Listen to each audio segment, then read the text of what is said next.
done whatsoever pleases him, and none can hinder when he will save.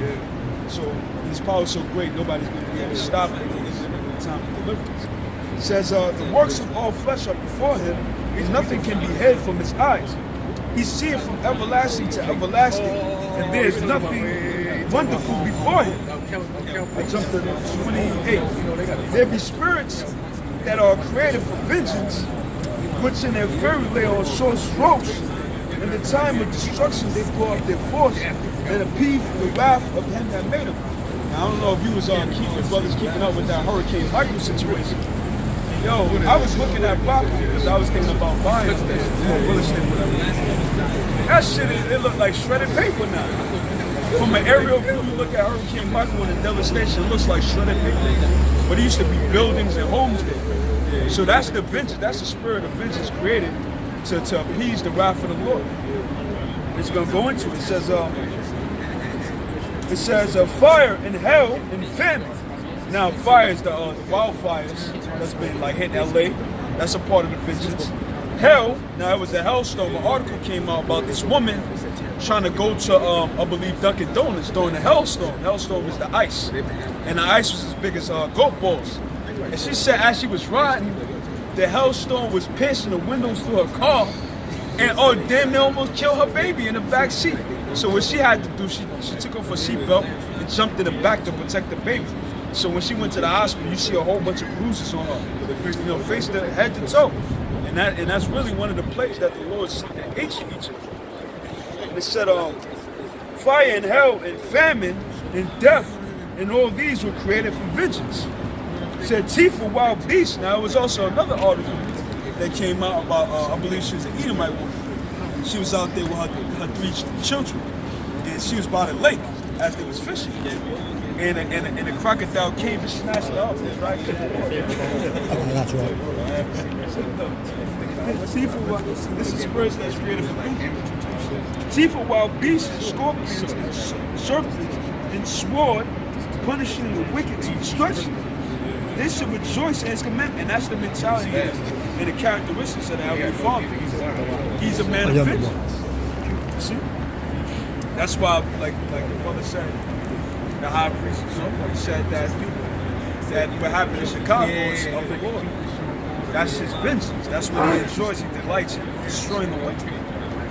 He said, they should rejoice in his commandment, and they should be ready upon earth what need is. And when their time is come, they should not transgress his word. See? Okay, so I'll read on. Let's see if we find something. It said, all the works of the Lord are good, and he will give every needful thing in due season. So, this thing's about patience. You might have problems in your daily life. You have to be patient, and in due time it will come to you. You might be homeless, house to house. In due time, the Lord will provide home for you. We were just explaining how great the God, our God is. Yahweh, Yahweh. We were just explaining how glorious he is. And you think as little as provide you a home, he can't do it. Provide you a job, he can't do it. See, it ain't about prosperity, but nevertheless, these things are needful for men. As a matter of fact, I jump up to verse 26. Sirach 39, verse 26. The principal things for the whole use of man's life are water, fire, iron. So these are principal things that men need. Okay, it says water, fire, iron, salt, flour, wheat. Brothers like fried chicken. You can't have fried chicken without the flour, wheat. You save from that shit anyway. Yeah. You're using that oil anyway. Right. Kind. So it says flour, wheat, to make bread, because you need flour to knead bread. Honey, milk, and the blood of grape, whether you eat physical grapes or you turn the grape into wine. These are principal things of a man's life. And oil and clothing. Also food and shelter. These things that men need. And I bring it out to say that these things that brothers do need, the Lord will provide to you in due time. You see what I'm saying? But it's all about the patience and endurance. So let's get a time of war. It says Ecclesiastes 3rd chapter. Time of war, time of peace. Let's get these scriptures out, Show them what time again. Because, you know, that's what time we're in, man. We're in a time of war right now. And it's obvious. You see what's going on between the top nations. The top two main characters are what? America and Russia. All right? And that ain't going to change. You know, this whole, I guess, war rhetoric, all right? Or these countries exchanging threats with each other, it's not going to change. It's not going to simmer down. Why? Because the Bible says we're in a time of war right now. All right? I'm a God one. Man of truth. This is Ecclesiastes 3:8. A time to love and a time to hate. A time of war and a time of peace. Yeah, a time of war and a time of peace. So we're in that stage right now, the time of war. That's right. Anybody reading over here? Joel 2:32. All right, again. This is Ecclesiastes 3, verse 8. A time to love and a time to hate. A time of war and a time of peace. Yeah, so we're in that war time right now. What's the proof of that? Look at the nations. Start with America and Russia. All this going back and forth, the sanctions that America's put on Russia. Russia goes back and puts sanctions back in America. You got China increasing its tariffs too. And actually they're saying war rhetoric. China's saying they're threatening America. They have missiles that can reach states like Chicago. They got missiles that can reach parts of America and destroy it.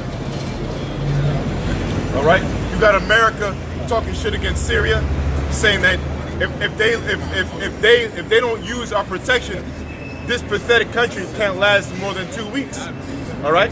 That's what America said about Syria's, I believe, security. Okay. So you got all these top nations are what? Are all talking down at each other and have war rhetoric, man. Another thing that's a good prelude to war is an economic war. All right. Sanctions. Yeah, that's right. Like the brother just said, going through sanctions, that trade wars, economic wars.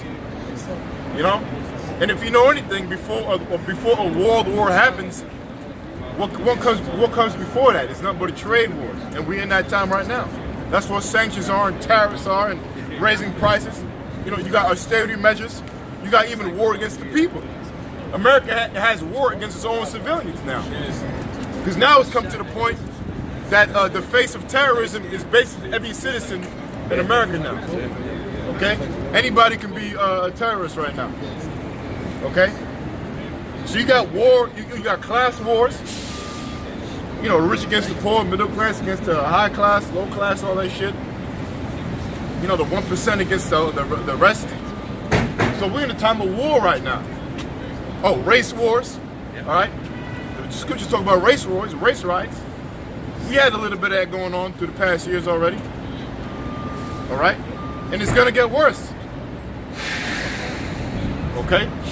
And this is what the prophets of the Father have to come out here and tell you and warn you about.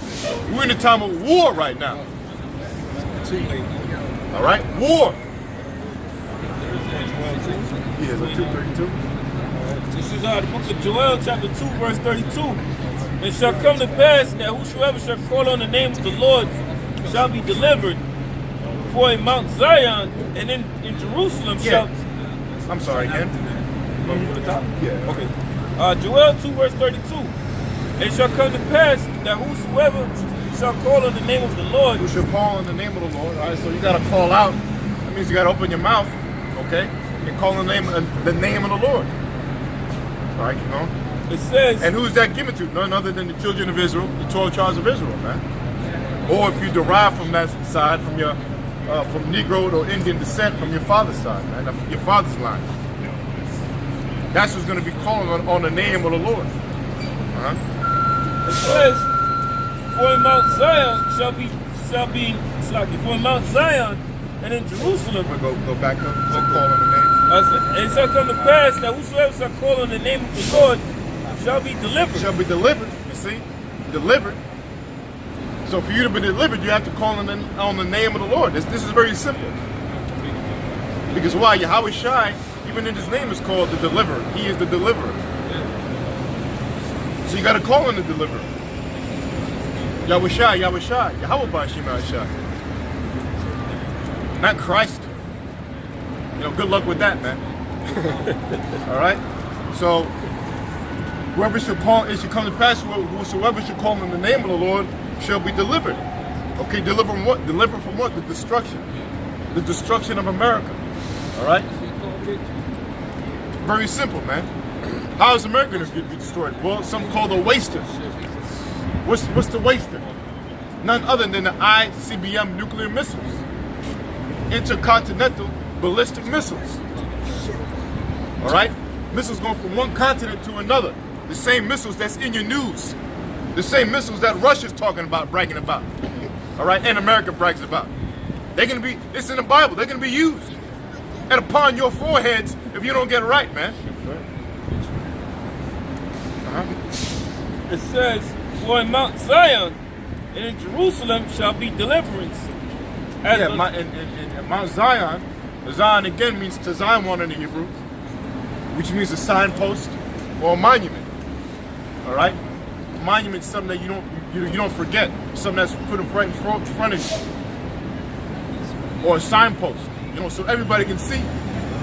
Just like when you go to Walmart, what do you think that Walmart thing is there for? That's a signpost. All right. So Israel is a signpost in your monument that the Most High, it's impossible for him to forget. How do you know that? Because the scriptures describe, the Most High says himself, you are engraven in the palm of my hands. Okay? Right? Or he said you're the apple of my eye. I mean, this is deep sayings, man. Okay? It says, for in Mount Zion and in Jerusalem shall be deliverance, as the Lord has said, and in the remnant whom the Lord shall call. Yeah, and in the remnant whom the Lord shall call. So the whole nation's going to be delivered.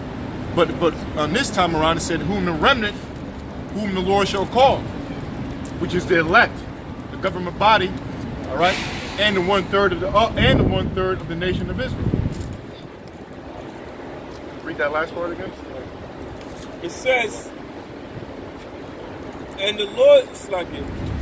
For in Mount Zion and in Jerusalem shall be deliverance, as the Lord has said, and in the remnant whom the Lord shall call. Okay, whom the Lord shall call. So again, on that name and calling out on that name is the essence of this truth, man. How the hell do you think the men of the Lord or the elect are going to receive spiritual power? And when they do the great works of the Lord, what name are they going to be calling out on to do it? All right, that's one. Nah, you can do it. Oh, you got that? Sorry, bro. This is Romans chapter 10, verse 13. It says, whosoever shall call upon the name of the Lord shall be saved.